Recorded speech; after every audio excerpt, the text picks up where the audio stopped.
यदा यदा हि धर्मस्य ग्लानिर्भवति भारत अभ्युत्थानम् अधर्मस्य तदात्मानं सृजाम्यहं परित्राणाय साधूनां विनाशाय च दुष्कृतं धर्म संस्थापनार्थाय संभवामि युगे युगे संभवामि युगे युगे।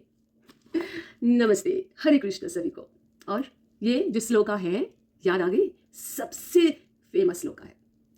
जब मैं छोटी थी ना, मैं मौसी के घर में गई थी और वहाँ मैंने दीवार पे लटके हुए एक कैलेंडर को देखा और उसमें चित्र था भगवान श्री कृष्ण जी, क्या उंगली में, अपने उंगली में सुदर्शन चक्र धारण करते हुए, और नीचे अर्जुन बैठे हैं और भगवान श्री कृष्ण जी धर्म कुरुक्षेत्र के युद्ध में अर्जुन को ये ज्ञान दे रहे थे। उस वक्त मैं बहुत छोटी थी, मुझे बिल्कुल पता नहीं था कि इसका अर्थ सही मायनों में क्या है, लेकिन उसी छोटी सी उम्र में ही मुझे वो श्लोक बार बार पढ़ रही थी और मैं याद करने की कोशिश कर रही थी क्योंकि उससे भी मैं जब छोटी थी तब डीडी चैनल पर हमने महाभारत देखा करती थी, हिंदी में आती थी, है ना। उस वक्त मुझे बिल्कुल पता नहीं होता था, लेकिन यही एक श्लोक जो मेरे मन के अंदर बस गई थी और मैं बार बार कहती थी और मैं खुद कृष्ण जी की तरह कहती थी कि यदा यदा हि धर्मस्य।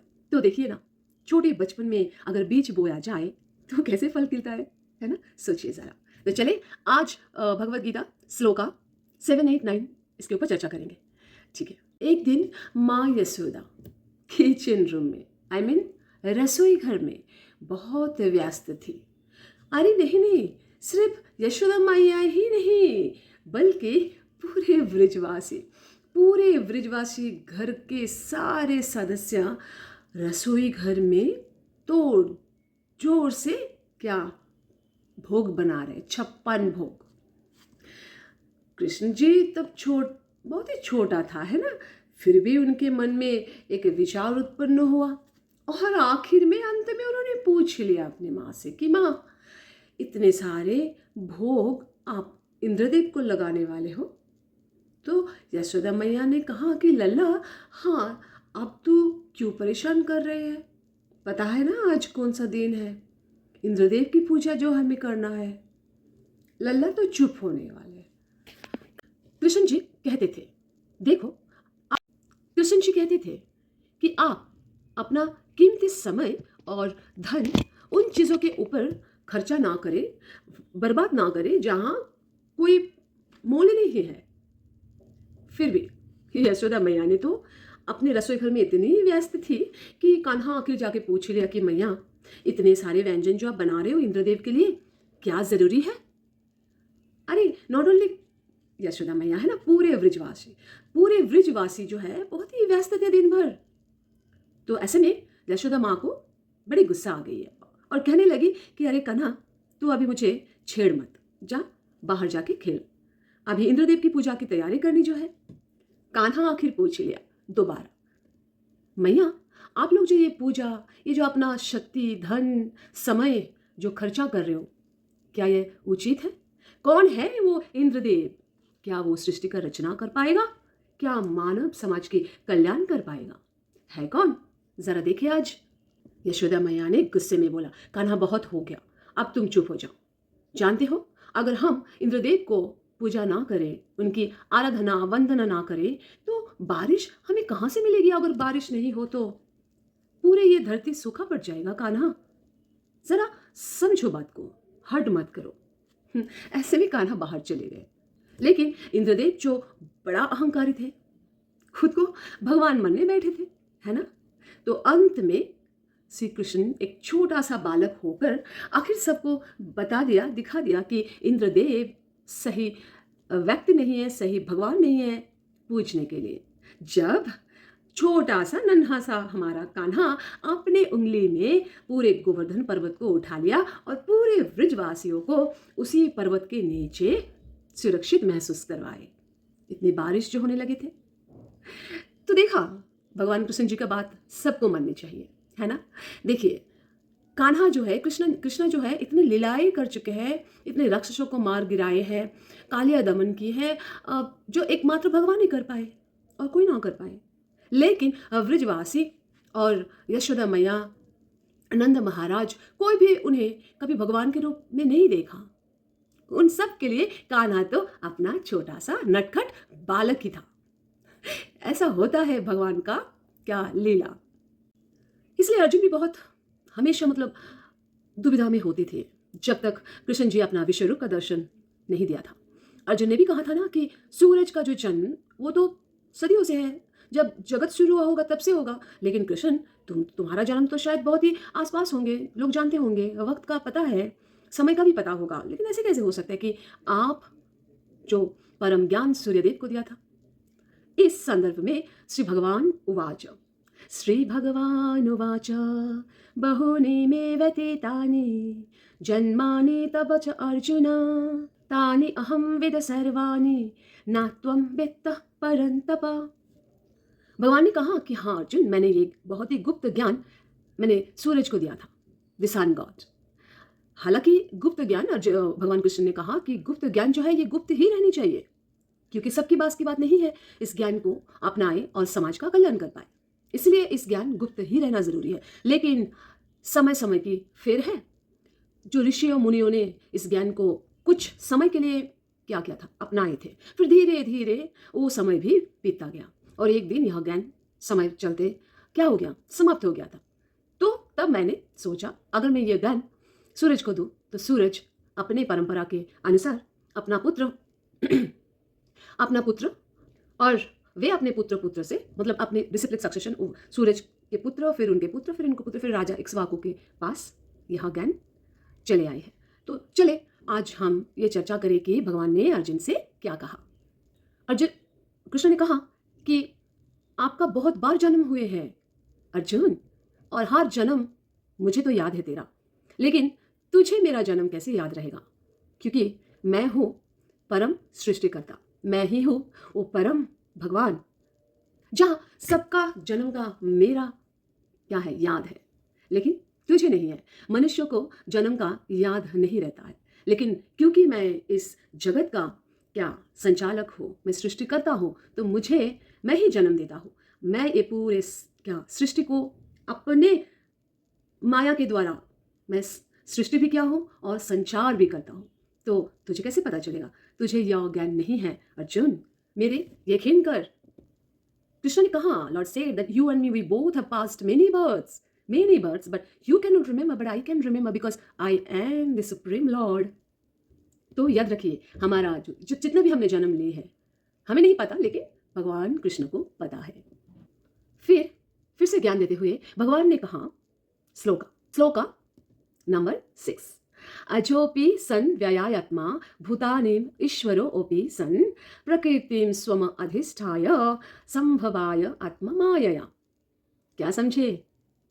चलिए, भगवान ने कहा अर्जुन को कि अर्जुन देखो, मैं अपने ही योग माया के द्वारा प्रकृति को वश करते हुए जगत का मैं सृष्टि किया हूँ और करता रहता हूँ, और मैं बार बार क्या लेता हूँ, मैं इनकारनेट करती हूँ, मैं अवतार लेता हूँ, बार बार मैं अवतार लेता हूँ अपने ही योग माया के द्वारा, जहाँ प्रकृति मेरे अधीन है।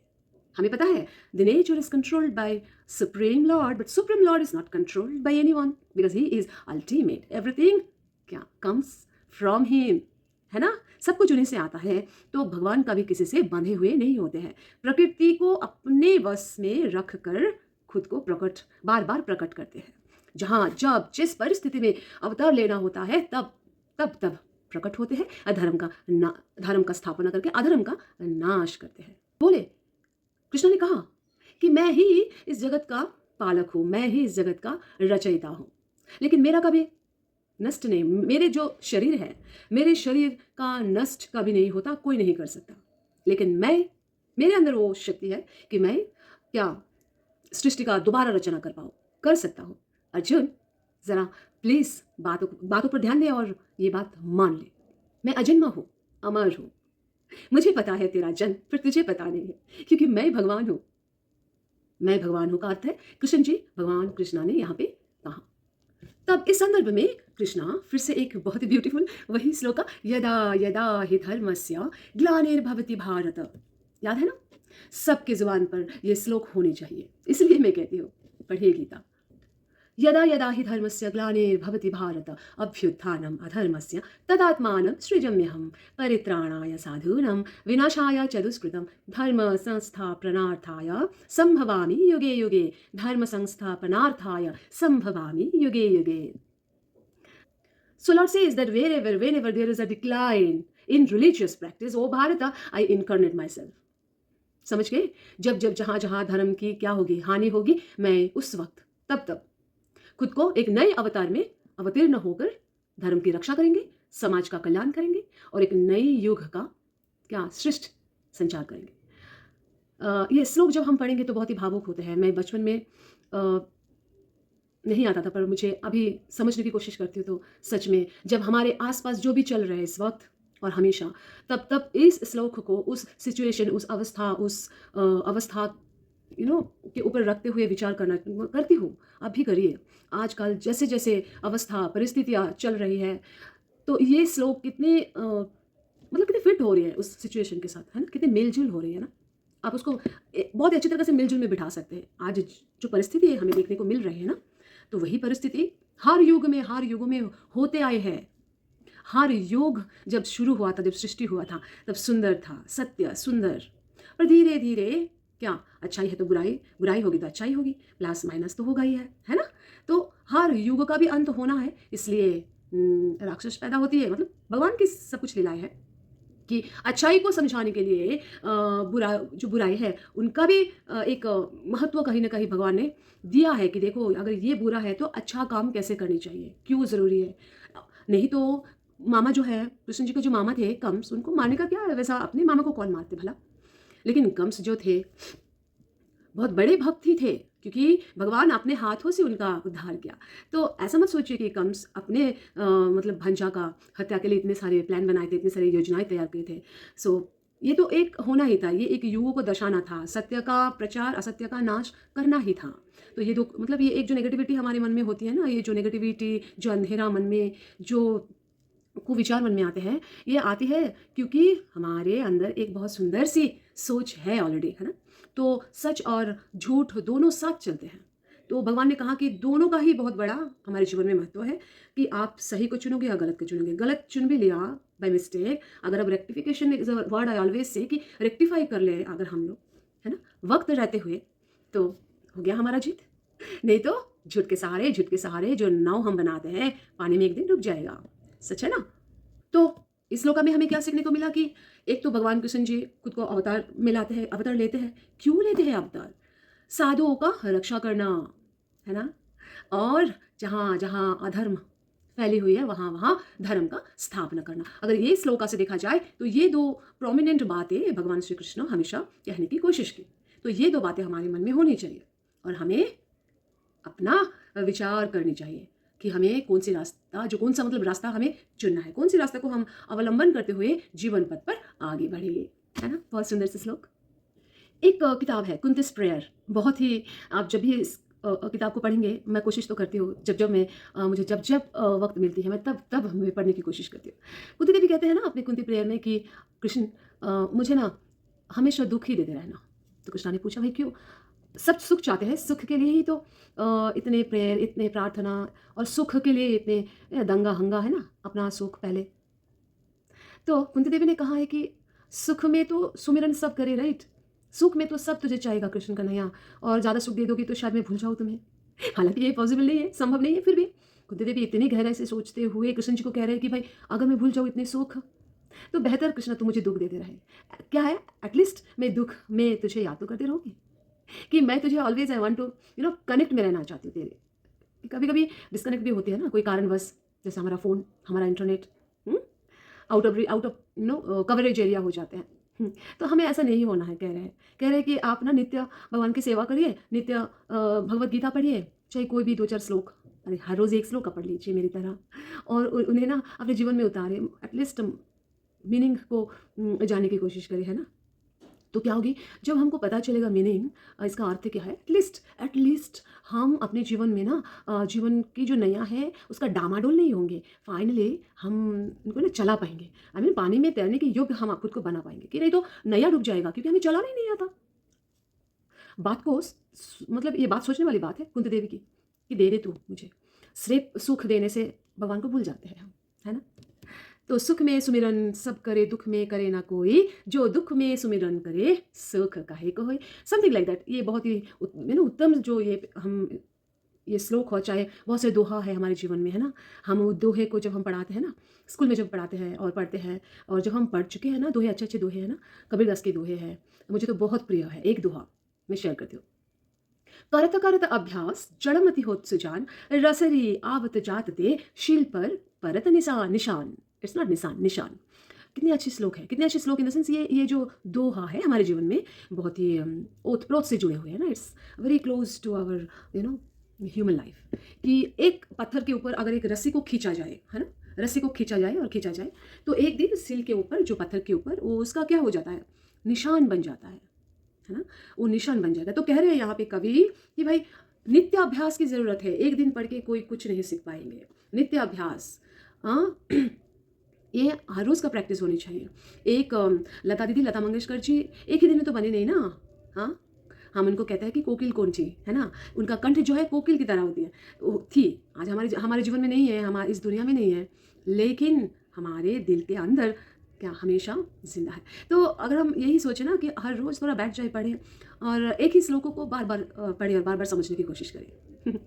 कभी कभी हम तो जा नहीं पाते ना बाहर, और हर एक चीज़ तो अवेलेबिलिटी होती नहीं ना समय समय पर। एटलीस्ट घर पे एक कोने में बैठ जाओ, एक कोना को साफ सुथरा बना लो, जगमगा लो, चगमगा लो, एक कोना भगवत गीता के लिए परमानेंट कर लीजिए, और फिर एक ही श्लोकों को बार बार पढ़ते रहिए।